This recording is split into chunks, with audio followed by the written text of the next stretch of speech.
Please subscribe to my channel and tap the bell icon to get more updates. Hello, এই ভিডিওতে আমি তড়িৎ ক্ষেত্র বা ইলেকট্রিক ফিল্ড নিয়ে আলোচনা করব। তড়িৎ ক্ষেত্র কী রকম? ধরে নাও কোনো একটি জায়গায় যদি একটি স্থির তড়িৎ আধান রাখা থাকে, সেটা ধনাত্মক হতে পারে বা ঋণাত্মক হতে পারে।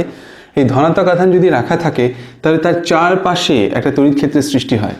একটা বিন্দু আধানকে রেখেছি, তাহলে তার চারপাশে একটা ফুটবলের মতো একটা এরিয়া জুড়ে বা আরও বড় গোলকের মতো একটা এরিয়া জুড়ে একটা ক্ষেত্রের সৃষ্টি হয়। সেই ক্ষেত্রটিকে বলা হচ্ছে তড়িৎ ক্ষেত্র।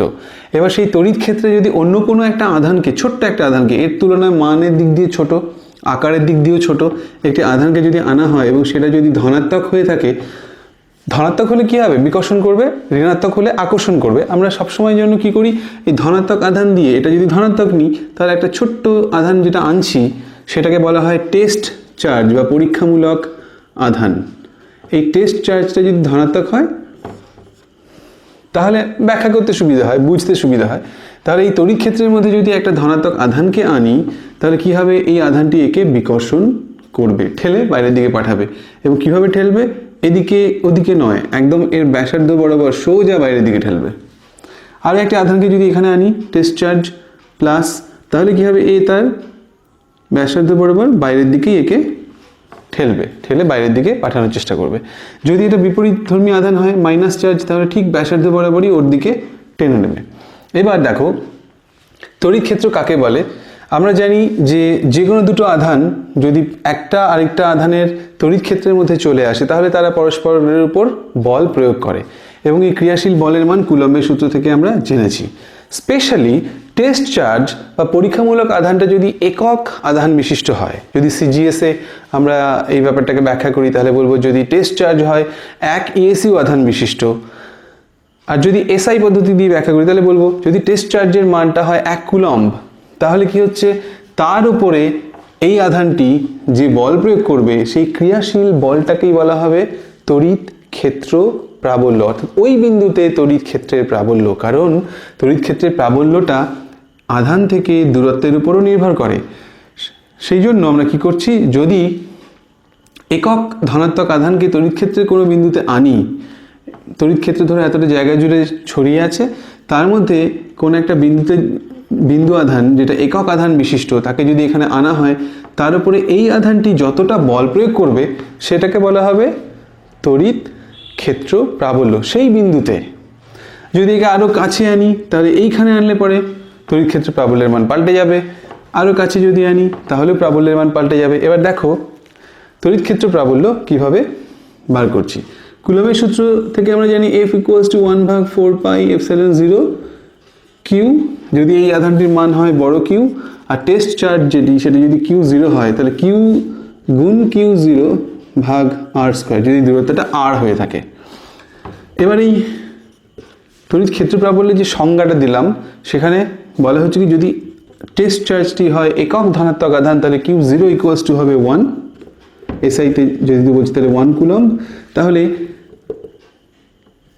এই 1 কুলম্ব আধানের উপরে এই আধানটি যতটা বল প্রয়োগ করবে সেটাকে বলা হবে তড়িৎ ক্ষেত্র প্রাবল্য, ইলেকট্রিক ফিল্ড ইন্টেন্সিটি। আমরা সেইটাকে লিখছি এই ছোট ই দিয়ে, ক্যাপিটাল লেটারে ই দিয়ে, E = 1/4πε0 Q/r²। এবার দেখো এটা কুলম্বের সূত্র থেকে যে কোনো আধানের উপর ক্রিয়াশীল বল, এই Q0 মানটা যে কোনো মান হয়ে থাকে একক আধান না হয়ে, তাহলে তার উপর ক্রিয়াশীল বল এটা। আর যদি Q0 আধানের মান 1 কুলম্ব হয় তাহলে তার উপর ক্রিয়াশীল বলের মান হচ্ছে E। তাহলে এই দুটো সমীকরণ থেকে একটা জিনিস দেখো, বুঝতে পারছো কি না? F = লেখা যায় Q0E, অর্থাৎ Q0 মান যদি 1 হয়ে যায় তাহলে দেখো F এর মান হবে E, অর্থাৎ একক আধানের উপর ক্রিয়াশীল বল, সেটাই হলো তড়িৎ ক্ষেত্র প্রাবল্য।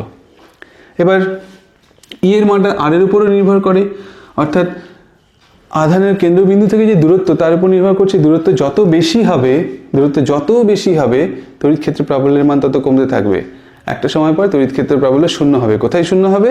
এই সমীকরণ থেকে বলা যায় যদি r টেন্ডস টু ইনফিনিটি বা r যদি ইনফিনিটি হয়ে থাকে তাহলে ইটা 0 হয়। এটা হচ্ছে থিওরিটিক্যালি আমরা এই জিনিসটা বলতে পারি যে অসীম দূরত্বে কোনো বিন্দু আধান থেকে অসীম দূরত্বে তড়িৎ ক্ষেত্র প্রাবল্য শূন্য হয়। বাস্তবে অসীম দূরত্ব অবধি যেতে হয় না, একটু বেশি দূরত্ব গেলেই তার কোনো প্রাবল্য আর থাকে না, তার তড়িৎ ক্ষেত্রটি আর থাকে না। এবার যে তড়িৎ ক্ষেত্র প্রাবল্যটি নিয়ে আলোচনা হলো সেটা বিন্দু আধানের জন্য। এবার যদি বস্তুটি বিস্তৃত আধান হয়ে থাকে, যেমন ধরো এরকম একটা পাতের মতো রয়েছে, সেটা আধানগ্রস্ত, পাতের পৃষ্ঠে আধান ছড়িয়ে আছে, তাহলে এটা তো বিন্দু আধান হিসেবে ধরতে পারি না, এটাকে বলা হয় বিস্তৃত আধানগ্রস্ত বস্তু। এবার এর জন্য কোনো বিন্দুতে প্রাবল্য যখন বার করবো, এখান থেকে ধরো আর দূরত্বে কোনো একটা জায়গায়, এখানে যদি একটা টেস্ট চার্জকে আনি, তার উপরেও কী করবে, একটা বিকর্ষণ বল প্রয়োগ করবে। সেই বিকর্ষণ বলের মানটা আমরা ই দিয়ে লিখবো ঠিকই, কিন্তু না, বিকর্ষণ বলের মানটা এফ দিয়ে লিখবো, কিন্তু যদি এই কিউ জিরোটা 1 কুলম্ব হয়ে থাকে, তাহলে সেই বিকর্ষণ বলের মান কত হবে, ই। তাহলে এইখানে ই ইজ ইকুয়াল টু কত, সরাসরি কিন্তু আমরা এটা বলতে পারি না যে 1/4πε0 ভাগ এটার মোট আধান কিউ, এটা কিন্তু লেখা যাবে না। এটা একমাত্র লেখা যায় যদি এই আধানগুলো বিন্দু আধান হয়ে থাকে এবং একটা বিন্দুতে কেন্দ্রীভূত থাকে, তবে এটা লেখা সম্ভব। কিন্তু যদি বিস্তৃত আহিত বস্তু হয়ে থাকে, তাহলে আমরা এভাবে লিখতে পারি না, ঠিক আছে? সেই জন্য বিস্তৃত আহিত বস্তুর ক্ষেত্রে তড়িৎ ক্ষেত্র প্রাবল্যের সমীকরণটি কী হবে দেখো, তার জন্য আমাদের যেটা প্রয়োজন, আধানের তলমাত্রিক ঘনত্বটাকে জানা। ধরুন এই বস্তুতে মোট আধান আছে কিউ, এই বস্তুর মধ্যে এটা খুব ক্ষুদ্র ক্ষেত্রফল কল্পনা করে নিলাম, যার ক্ষেত্রফল হচ্ছে, ক্ষেত্রফলের মান ডিএস। ডিএস মানে S for surface, surface area. DS লেখার অর্থ হচ্ছে খুব ক্ষুদ্র ক্ষেত্রফল। তাহলে সেই ডিএস ক্ষেত্রফল এতটাই ক্ষুদ্র যে এর মধ্যে যে আধানটা আছে সেটা বিন্দু আধান হিসেবে আমরা একে কল্পনা করছি। তাহলে এই ডিএস ক্ষেত্রফল থেকে আর দূরত্বে একটা একক ধনাত্মক আধান রাখা আছে, তার উপর ক্রিয়াশীল বলের মান কত হবে, সেটা হবে ডিই। যেহেতু সেই বলটা একক আধানের উপর প্রযুক্ত হচ্ছে, তাহলে সেটা প্রাবল্য, এবং প্রাবল্যটা খুব কম, ক্ষুদ্র প্রাবল্য এইটুকু আধানের জন্য, সেই জন্য ডিই লিখলাম। ডিই ইজ ইকুয়াল টু লেখা যাবে 1/4πε0, অর্থাৎ বিন্দু আধানের জন্য যে সমীকরণটা আমরা লিখতে পারি ঠিক সেরকম,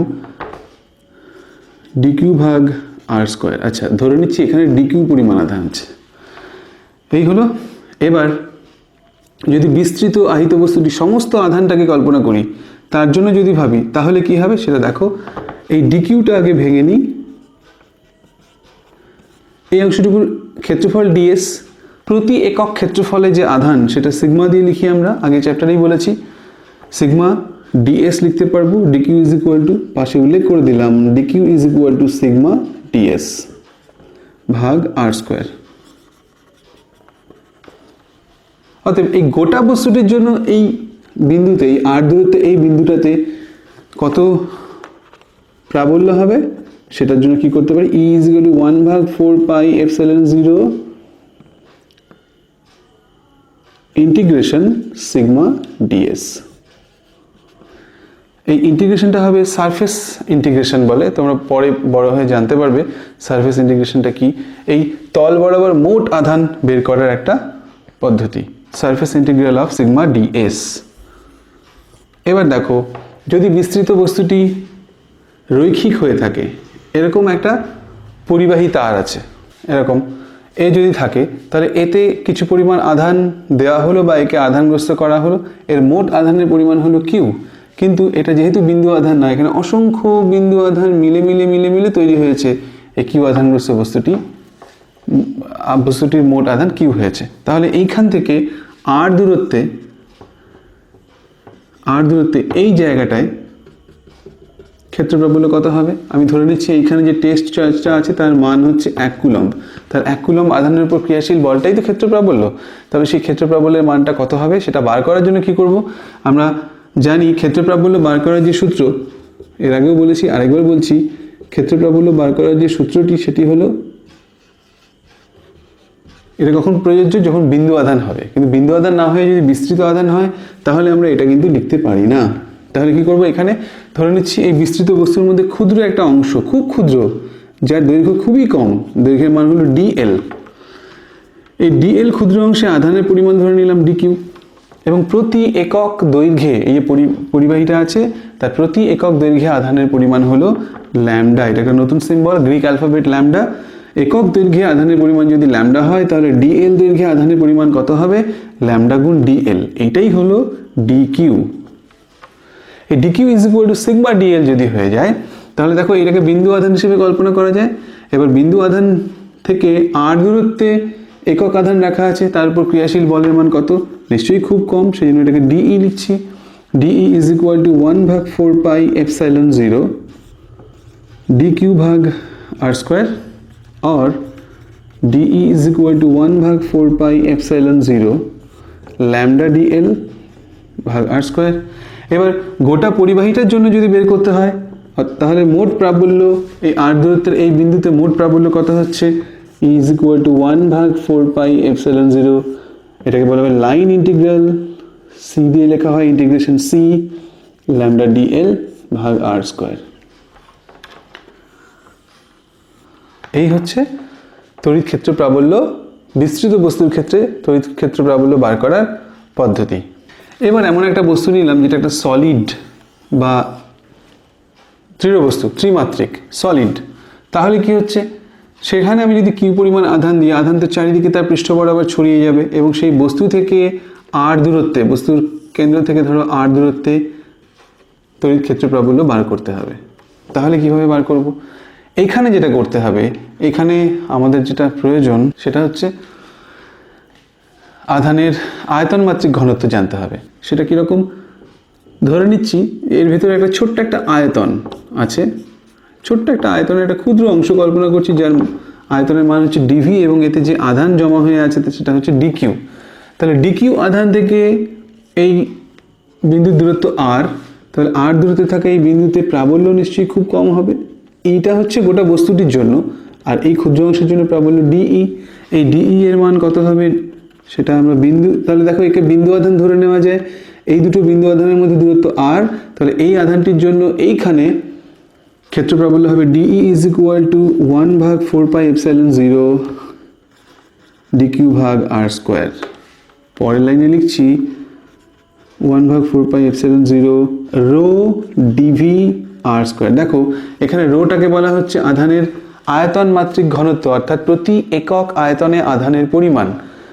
যদি ডিভি আয়তন হয়ে থাকে তাহলে ডিভি আয়তনে কতটা আধান ধারণ করবে?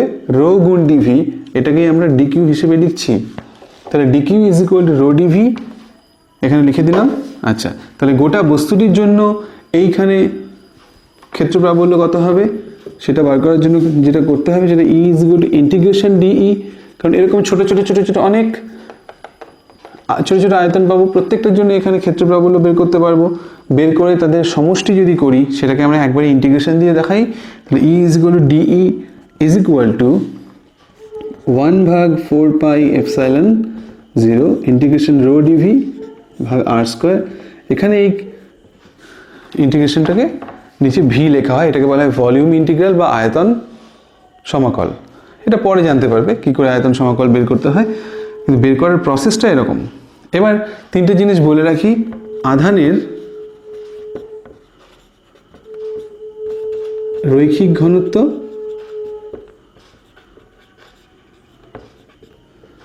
একে ল্যামডা দিয়ে লেখা হয়, অর্থাৎ প্রতি একক দৈর্ঘ্যের আধান। দেখো ল্যামডা ইজ ইকুয়াল টু ধরো ডিকিউ ভাগ ডিএল। আধানের তলমাত্রিক ঘনত্ব,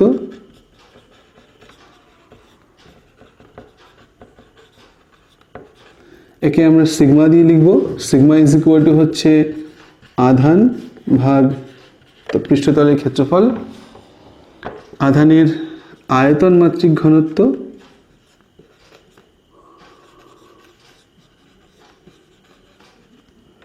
rho, rho is equal to dq ভাগ ডিভি।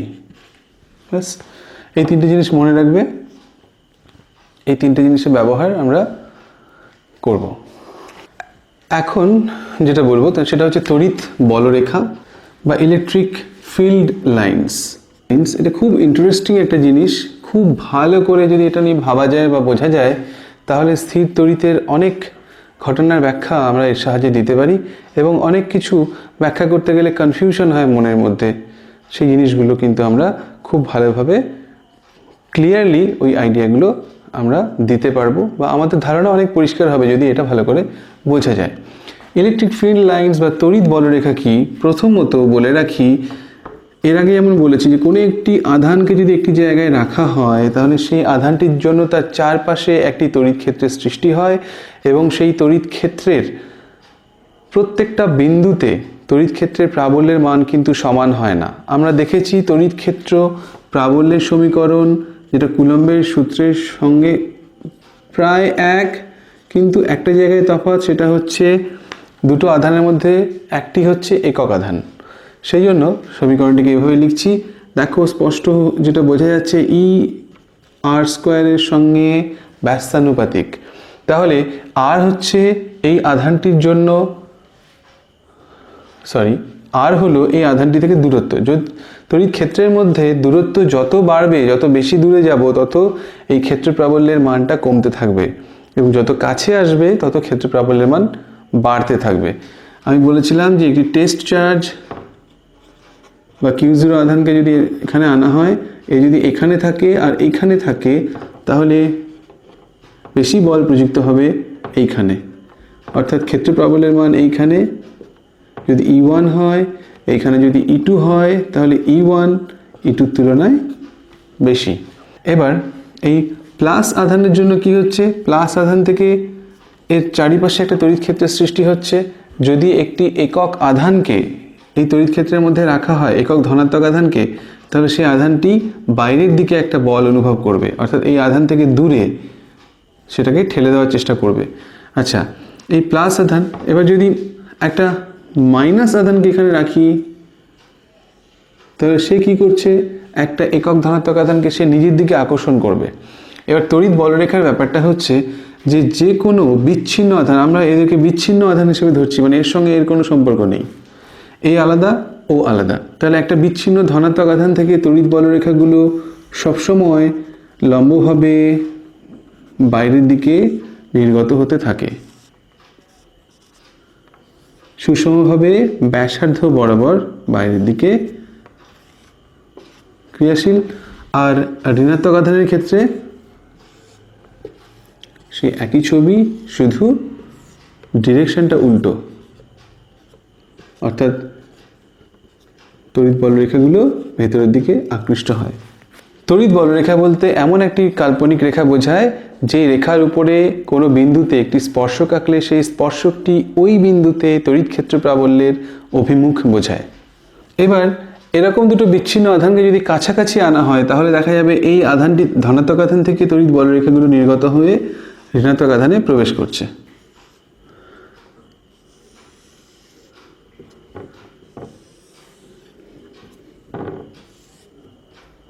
এও যাবে,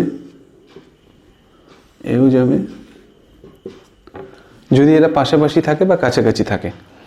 আচ্ছা, যদি এরা বিপরীতধর্মী আধান না হয়ে সমধর্মী আধান হয়, তাহলে কেমন হবে? দেখো, যদি তারা সমধর্মী আধান হয়ে থাকে, তাহলে বলরেখাগুলো এরকমভাবে বেরোবে, কারণ ধনাত্মক আধান থেকে বলরেখাগুলো বাইরে নির্গত হয়, কিন্তু যেহেতু পাশে আরেকটি ধনাত্মক আধান আছে, এগিয়ে ওতে প্রবেশ করবে না, এরা পরস্পরকে বিকর্ষণ করবে। এইখানে উদাসীন অঞ্চল তৈরি হবে, অর্থাৎ এখানে কোনো তড়িৎ ক্ষেত্র প্রাবল্য ক্রিয়াশীল হবে না, এখানে তড়িৎ ক্ষেত্রও থাকবে না, একে বলা হবে উদাসীন অঞ্চল।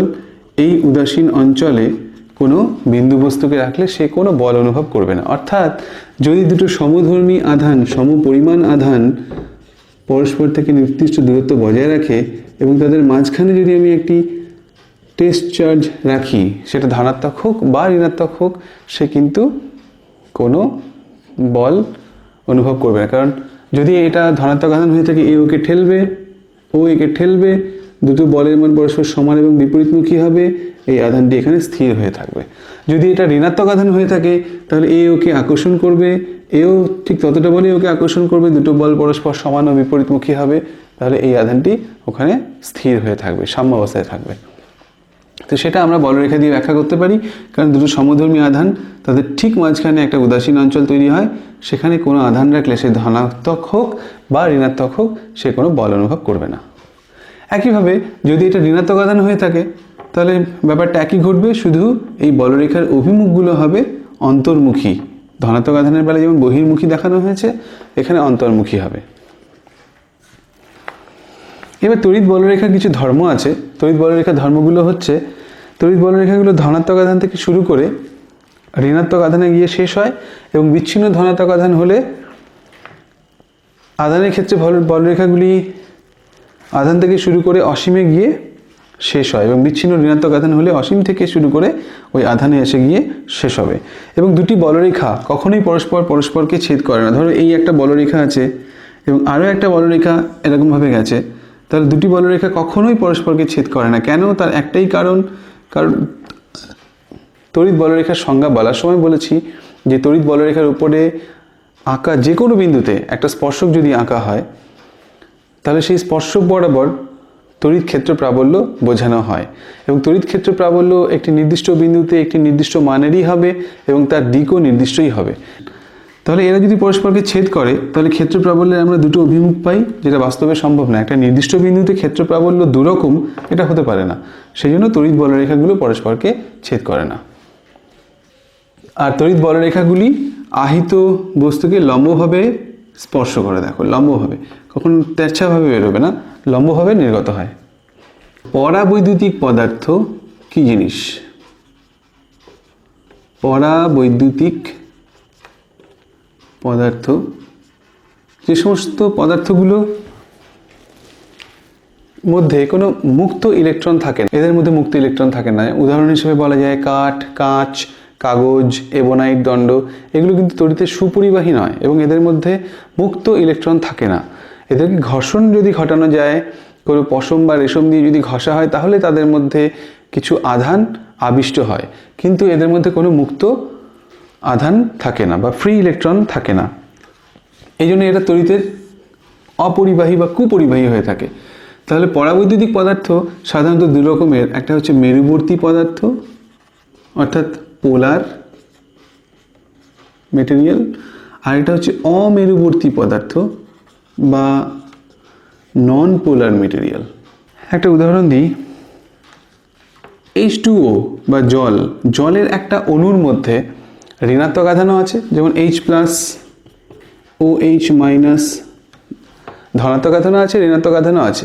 এবার যে সমস্ত জলের একটা অণুর মধ্যে এই ঋণাত্মক আধানগুলো সমানভাবে ছড়িয়ে থাকে, ধনাত্মক আধানগুলো ছড়িয়ে থাকে, এবার এই ধনাত্মক আধানগুলো যখন ছড়িয়ে থাকে তাদের একটা কেন্দ্রবিন্দু নিশ্চয়ই থাকবে, আর ঋণাত্মক আধানগুলোরও একটা কেন্দ্রবিন্দু থাকবে। যদি তারা পরস্পর একটা বিন্দুতে সমাপতিত হয়, অর্থাৎ ঋণাত্মক আধানগুলোর যে কেন্দ্রবিন্দু এবং ধনাত্মক আধানগুলোর যে কেন্দ্রবিন্দু, তারা যদি একটা বিন্দুতেই সমাপতিত হয়, তাহলে সেই অণুটির কোনো মেরু থাকে না।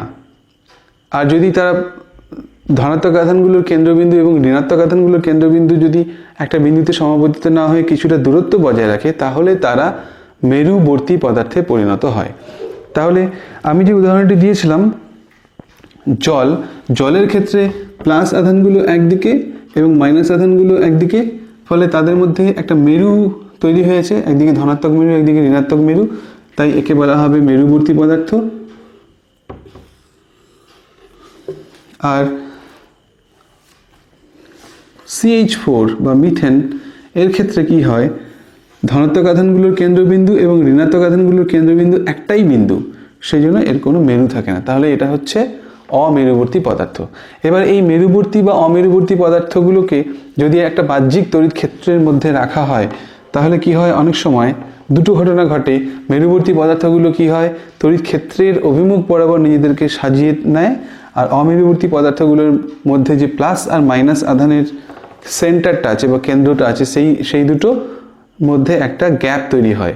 ফলে প্লাস আধান এবং মাইনাস আধান, এদের মধ্যে গ্যাপ তৈরি হলে এদের মধ্যে একটা দূরত্ব তৈরি হবে, এবং সেই দূরত্বটা খুব বেশি না, খুব সামান্য। একটা অণুর ডাইমেনশনে যদি এটা ভাবি, তাহলে একটা প্লাস আধান, একটা মাইনাস আধান খুব কাছাকাছি, দুটোই কিউ, কিন্তু তাদের মধ্যবর্তী দূরত্ব খুব ক্ষুদ্র, 1 সেন্টিমিটার, 1 মিলিমিটার, এদের থেকেও ক্ষুদ্র, অনেকটা ন্যানোমিটার অর্ডারের বা অ্যাংস্ট্রম অর্ডারের। তাহলে কি হবে, সেই রকম দূরত্ব যদি বজায় রাখে সমপরিমাণ কিন্তু বিপরীতধর্মী আধান, তাদের মধ্যবর্তী দূরত্ব যদি খুব ক্ষুদ্র হয়ে থাকে, তাহলে আমরা তাদেরকে বলি দ্বিমেরু বা ডাইপোল। এই দ্বিমেরুর ক্ষেত্রে ডাইপোল মোমেন্ট বলে একটা রাশি আছে, সেটা কীরকম দেখো, যে কোনো একটি আধানের মান এবং তাদের মধ্যবর্তী দূরত্ব, যে কোনো একটি আধানের মান কিউ এবং তাদের মধ্যবর্তী দূরত্ব যদি ডি হয়, তাহলে কিউ গুণ d is equal to dipole moment বা দ্বিমেরু ভ্রামক। P is equal to q D.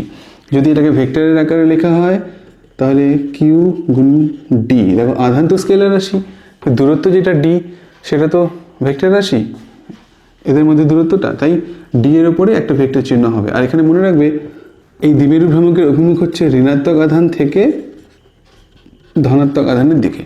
আমার আরেকটি ভিডিও আছে দ্বিমেরু নিয়ে, সেখানে আলোচনা করা হয়েছে, তোমরা সেই ভিডিওটি দেখো, তাহলে দ্বিমেরুর ব্যাপারটি আরও পরিষ্কার হবে এবং দ্বিমেরু নিয়ে আরও যে বিষয়গুলো আমাদের সিলেবাসে আছে সেগুলো ক্লিয়ার হবে। এবার কোনো একটা নির্দিষ্ট জায়গায় তড়িৎ ক্ষেত্র প্রাবল্য সুষম কী করে বোঝানো হয়, যদি এভাবে অ্যারো মার্ক দিতে হয় এবং এদের মধ্যে দূরত্ব যদি সমান সমান রাখি এবং এরা যদি পরস্পর সমান্তরাল হয়, তাহলে বলতে পারি এই অঞ্চলটায় যে তড়িৎ ক্ষেত্র তৈরি হয়েছে সেই তড়িৎ ক্ষেত্রটা সুষম এবং এর প্রাবল্য সব জায়গায় সমান। ঠিক আছে, তাহলে এই তড়িৎ ক্ষেত্র প্রাবল্য সব জায়গায় যদি সমান হয়, তাহলে তড়িৎ বলরেখাগুলো যদি ভাবে সমান্তরালভাবে আঁকা হয়, তাহলে এটাকে আমরা ধরতে পারি সুষম তড়িৎ ক্ষেত্র। এই সুষম তড়িৎ ক্ষেত্র একটা বিরাট বড় বিস্তৃত আহিত বস্তুর জন্য তৈরি হতে পারে। এই সুষম তড়িৎ ক্ষেত্রে যদি আমরা পরাবৈদ্যুতিক মাধ্যমকে রাখি, কাঠকে বা কাগজের টুকরো কিছু একটাকে যদি রাখা হয় বা কিছু একটা পাত্রে জল রাখা হলো, তাহলে কি হবে, মেরুবর্তী পদার্থ, জল যেহেতু মেরুবর্তী পদার্থ, তাহলে সেই মেরুবর্তী পদার্থগুলো তড়িৎ ক্ষেত্র প্রাবল্য বরাবর সজ্জিত হবে। কী হবে দেখো, নিজেদের মতো করে সজ্জিত হয়। এটা minus plus minus plus minus plus minus plus minus plus minus plus minus plus minus plus minus plus. এবার এই ভেতরে ভেতরে প্লাস মাইনাস এরা পরস্পরকে প্রশমিত করে, যেহেতু খুব কাছাকাছি প্লাস মাইনাস পরস্পরকে প্রশমিত করে। আর এই বাইরে থাকছে, এই দিকটায় হচ্ছে ঋণাত্মক আধান আর ঠিক ডান দিকে এদিকে থাকবে ধনাত্মক আধান। তাহলে এই মেরুবর্তী পদার্থের ভেতরে আলটিমেটলি কি দেখা যাচ্ছে, এই সাইডটা পজিটিভ আর এই সাইডটা হচ্ছে নেগেটিভ। ঠিক আছে, তাহলে তড়িৎ ক্ষেত্র, এই যে বস্তুটি এর ভিতরে আধানটা কি হয়েছে, আবিষ্ট হলো। বাইরের একটা তড়িৎ ক্ষেত্রের মধ্যে রেখেছি একটা পরাবৈদ্যুতিক মাধ্যমকে, তার ভেতরে থাকা উপাদানগুলোর জন্য এর একটা প্রান্ত হলো ধনাত্মক আর একটা প্রান্ত হলো ঋণাত্মক। আমরা জানি তড়িৎ ক্ষেত্র প্রাবল্যের অভিমুখ সবসময় ধনাত্মক আধান থেকে ঋণাত্মক আধানের দিকে হয়। তাহলে এই ভেতরেও একটা তড়িৎ ক্ষেত্র প্রাবল্যের সৃষ্টি হয়েছে, সেটাকে নাম দেওয়া হলো ইআই, আবিষ্ট তড়িৎ ক্ষেত্র। সেই জন্য ইআই, আই ফর ইনডিউসড, আবিষ্ট তড়িৎ ক্ষেত্র। আর এটা হচ্ছে বাহ্যিক তড়িৎ ক্ষেত্র E0, এইদিকে এবং এইদিকে তড়িৎ ক্ষেত্র প্রাবল্যের মান সমান। এবার দেখো, তাহলে মোট তড়িৎ ক্ষেত্র প্রাবল্য বা লব্ধি তড়িৎ ক্ষেত্র প্রাবল্য যদি ER লিখি, ER ইজ ইকুয়াল টু হবে E0 প্লাস EI।